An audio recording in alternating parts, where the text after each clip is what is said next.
Good day, sir. Good day, Cadet. Cadet Midshipman Chester Torres is reporting about Regulation 5 General Requirements for a Package Approval. Regulation 5 of MARPOL, Annex 3 outlines the general requirements for approving package containing harmful substances.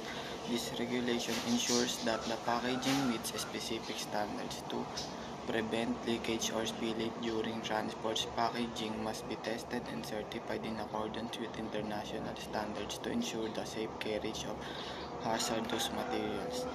Regulation 6. Testing and approval of packaging. Regulation 6. The testing and approval process of packaging must undergo rigorous testing and to ensure it can withstand the condition of sea transport without leakage or deteriorating. Once tested, approved packaging will receive a certification that validates its compliance with MARPOL Annex 3 requirements.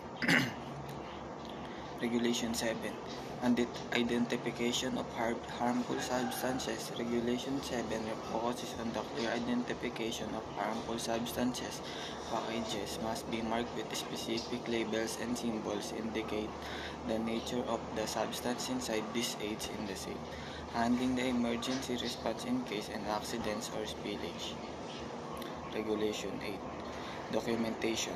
Regulation 8 deals with documentation requirements. It mandates that shippers provide comprehensive information about the harmful substances being transported. This includes details about the substance, its hazards, and emergency response procedures. Accurate documentation is critical for ensuring the safe handling and carriage of harmful substances.